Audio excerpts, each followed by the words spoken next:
नमस्कार मित्रों, ये नटखट बछिया आप देख रहे हैं। इसके साथ में ये पूरे गौशाला का भ्रमण आपको हम कराएंगे।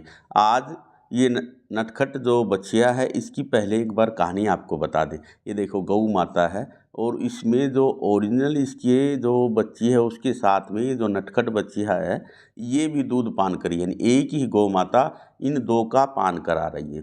ये तो आप वीडियो देखते जाएं, ये गौशाला का भ्रमण का वीडियो है, वो सारे चित्र आप इसमें देखेंगे। लेकिन इस वीडियो में हम आपको आज बताएंगे, जो विशेष बात बताने जा रहे हैं कि वो 5 गौएँ कौन सी हैं जो क्षीर सागर यानी समुद्र के मंथन के समय उत्पन्न हुई थी। और दूसरा, आज गोचर भूमि का महत्व क्या है। गोचर भूमि जो हर गांव में नगर में होती थी उसका क्या महत्व है, ये भी हम भविष्य पुराण के अंतर्गत आपको इस वीडियो के माध्यम से बताएंगे। ये चित्र भी आप आनंद लीजिए, ये गौशाला के चित्र हैं, लाइव तस्वीर हैं। और हम आज गौशाला भ्रमण करने गए थे, उस दौरान ये देखो नटखट बछिया जो है ये दूसरी माँ के दूध का भी पान कर रही है आराम से, और ये गौ माता आराम से पान करवा रही है। तो आपको हम बता रहे थे कि सबसे पहले जब देवासुर संग्राम हुआ और समुद्र मंथन यानी क्षीर सागर मंथन हुआ तो मातृस्वरूपा 5 गौएँ उत्पन्न हुई। उनका नाम है नंदा, सुभद्रा, सुरभि, सुमना तथा शोभनावती। यानी इन 5 गौओं का अगर नाम मात्र ले लिया जाए, सुबह उठ कर के घर में धन धान्य लक्ष्मी हमेशा स्थिर लक्ष्मी बनी रहती, क्योंकि गौ माता साक्षात लक्ष्मी स्वरूपाई हैं। इसलिए इन 5 गौओं का नाम जरूर स्मरण करना चाहिए। ये गौशाला का चित्र देखते देखते आज हम आपको एक बहुत रोचक बात बता रहे हैं जो भविष्य पुराण के अंतर्गत है। पहले समय में हमारे भारतवर्ष में जहाँ तक भी संभावना होती थी, जहाँ तक भी गांव के नज़दीक गोचर भूमि जरूर छोड़ते थे। हमारे ऋषि मुनि बुजुर्ग लोग, उन्होंने गोचर भूमि गांव के नज़दीक छोड़ने की परंपरा थी। उसमें गायें स्वच्छंद रूप से चरती थी और वह भूमि सर्वसामान्य के लिए भी घूमने फिरने उपयोग में आती ही थी। छोटे छोटे बालक भी वहाँ क्रीड़ा करते थे, खेलते थे। यह प्रथा अभी कुछ दिन पहले भी थी गोचर भूमि छोड़ने की, पर अब वह धीरे धीरे लुप्त हो गई और जो पहले से छोड़ी हुई गोचर भूमि है उसको लोगों ने अतिक्रमण कर लिया। तो इससे गोधन की बहुत बड़ी हानि हुई है, जिसका हमारे ऊपर यानी प्रकृति के ऊपर क्या फल मिला है। ये गोचर भूमि अतिक्रमण कर लेने से उस गांव में, नगर में, आसपास के इलाके में क्या होता है, ये भविष्य पुराण में के अंतर्गत कि अनावृष्टि का खतरा बढ़ता है, भीषण महंगाई का खतरा बढ़ता है। जहाँ गोचर भूमि नहीं होती या गोचर भूमि जो बुजुर्गों ने छोड़ी होती है और उसका अगर अतिक्रमण यानी कोई पर्सनली उपयोग करता है तो दुष्काल की स्थिति बनती है, भूकंप आदि की स्थिति बनती है और महायुद्ध और सर्वत्र निर्दोष लोगों की हत्या के रूप में परोक्ष तथा प्रत्यक्ष रूप में देखा जाता है। क्योंकि गोचर भूमि इन सब विपत्तियों से बचाती थी, लेकिन गोचर भूमि का अतिक्रमण हो गया, गोचर भूमि रोक दी जाती है, गोचर भूमि को अपने पर्सनल यूज के लिए लोग यूज करने लग जाते हैं, तो ये सारी विपत्तियां आ जाती हैं। इसकी निवृत्ति का एकमात्र साधन है जो पुराणों में लिखा हुआ है कि गौ सेवा और आस्तिकतापूर्ण श्रद्धापूर्वक गौ सेवा ही इसका निराकरण है। जो भी ये प्राकृतिक आपदा हैं गांव के ऊपर, गली के ऊपर, मोहल्ले के ऊपर, शहर के ऊपर, देश के ऊपर, प्रदेश के ऊपर, उन प्राकृतिक आपदाओं को निराकरण सिर्फ गौ माता की ही सेवा है। क्योंकि भविष्य पुराण में गौ जो देसी गऊ होती है, जिसके ऊपर ये थुई होती है, और देसी गऊ उसमें सूर्य नाड़ी होती है, तो सूर्य भगवान ही गौ की महत्ता बताते हुए भविष्य पुराण में कहते हैं कि गौ का संरक्षण, गौ का चारण, गौ का दृष्टिपात, गौ का पंचगव्य हर तरह से हर व्यक्ति के लिए अमृत के समान है ही है। तो आज की दशा में किसी को भी इस स्थिति का तनुक भी भास नहीं है और हम देखते हैं हर घर में अशांति है, कहीं भी शांति नहीं है।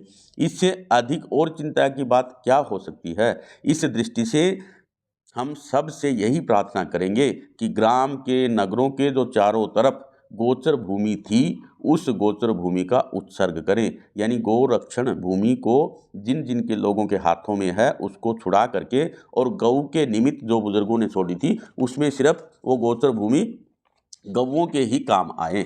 इस हिसाब से एक बार सूत जी से पूछा गया था तो उन्होंने सूत जी ने ये बताया था गौओं की महत्ता को बताते हुए, भविष्य पुराण में एक श्लोक लिखा हुआ है, शिवलोकस तथा गाव सर्वदेव सुपूजिता गोभ्य ऐसा मया भूमि संप्रदत्ता शुभार्थिनः। यानी कि ये गोचर भूमि जब देते थे तो शिवलोक स्वरूप यह गोचर भूमि, इस गोचर भूमि को शिवलोक स्वरूप माना जाता था। गोलोक तथा गोएं सभी देवताओं द्वारा ये पूजित होती थी गोचर भूमि, इसलिए इसकी कल्याण की कामना के लिए और ये गोचर भूमि सिर्फ गौओं की सुरक्षा, गौओं को चरने के लिए ही होनी चाहिए और किसी पर्सनल यूज के लिए नहीं होनी चाहिए। इस प्रकार जो समाहित चित्त होकर गौओं के लिए गोचर भूमि समर्पित करता है वह सभी पापों से मुक्त होकर विष्णु लोक में पूजित होता है। गोचर भूमि में जितनी संख्या में तृण, काष्ठ या पेड़ पौधे उगते हैं उतने हजार वर्षों तक व्यक्ति स्वर्गलोक में प्रतिष्ठित होता है। ये बीच में हम आपको बता दें ये हमारे मित्र भी हैं और अब तो हमारे समधी बन गए इंद्र पंडित जी, और इन्हीं के सानिध्य में, इन्हीं के सहयोग से आज हम गौशाला में भ्रमण के लिए गए थे और इनका भी हम बहुत बहुत धन्यवाद करते हैं। साथ में हम आपको बता रहे थे कि गोचर भूमि की सीमा निश्चित कर देनी चाहिए। गोचर भूमि की सीमा निश्चित करने का ये होता है कि उसमें कोई अतिक्रमण नहीं करेगा। दूसरा, गोचर भूमि में लिखा हुआ है कि जो गोचर भूमि छोड़ी जाती है, जो छोड़ी गई है बुजुर्गों के द्वारा, उसमें पूर्व की दिशा में वृक्षारोपण करें और जो गोचर भूमि की जो दक्षिण दिशा है उसमें मेड़ बनाएं, यानी दीवार बना दें। दक्षिणी हिस्से को मेड़ या सेतु या कोई दीवार आदि बना देनी थी।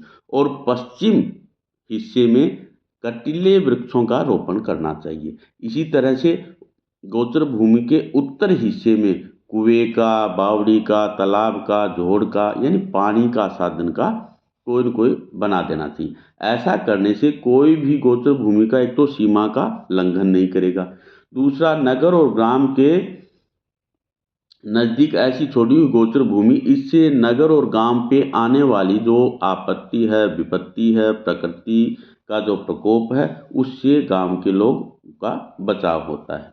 और जो व्यक्ति किसी अन्य प्रयोजन से, लिखा हुआ है भविष्य पुराण में, जो भी व्यक्ति किसी अन्य प्रयोजन से गोचर भूमि को जोतता है, खोदता है, नष्ट करता है, वह अपने कुलों को पातकी बनाता है, अनेक ब्रह्म हत्याओं से आक्रांत हो जाता है। उसको इतना दोष लगता है जितना दोष और किसी चीज में नहीं लगता।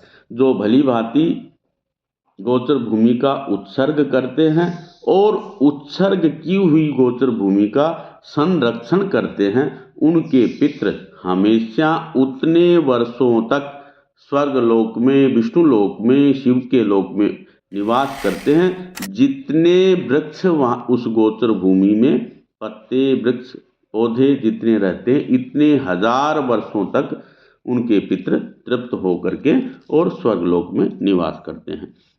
और जो लोग गोचर भूमि का अतिक्रमण करते हैं, पर्सनली यूज करते हैं, वो इस लोक में भी और परलोक में भी अपने 21 पीढ़ियों का नाश कर लेते हैं। ऐसा भविष्य पुराण का ये मत है।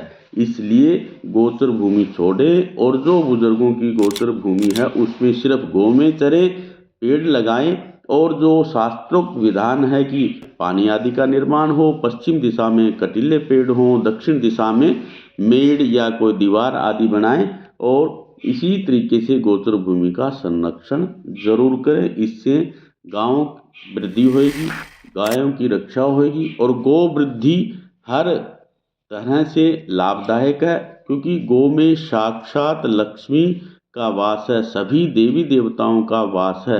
गो का हर तरह से हर चीज उपयोगी भी है, पवित्र भी है और सभी के लिए श्रेष्ठ है। इसलिए गो को माता कहते हैं। और इसी वीडियो में हमने आपको ये सारी बातें बताई और गौशाला का ये भ्रमण भी कराया। हम गौशाला गए थे तो वहाँ जाकर के सेवा शुश्रूषा की, तो ये वीडियो वहाँ का है और ये बात हम आपको बताई।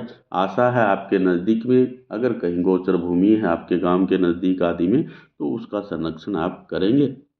इससे गौ माताओं की रक्षा भी होगी और गौ माता की रक्षा होगी तो देश तरक्की करेगा, गांव तरक्की करेगा, आने वाली आपत्ति विपत्तियों से रक्षा होगी। क्योंकि गाँव में अग्रता संतो, गाँव में संतो पृष्ठता, गाओ में सर्वतः संतु, गवाम मध्ये वसाम्य हम। जय गौ माता की, जय कृष्ण भगवान की। आशा है ये वीडियो आपको पसंद आया होगा।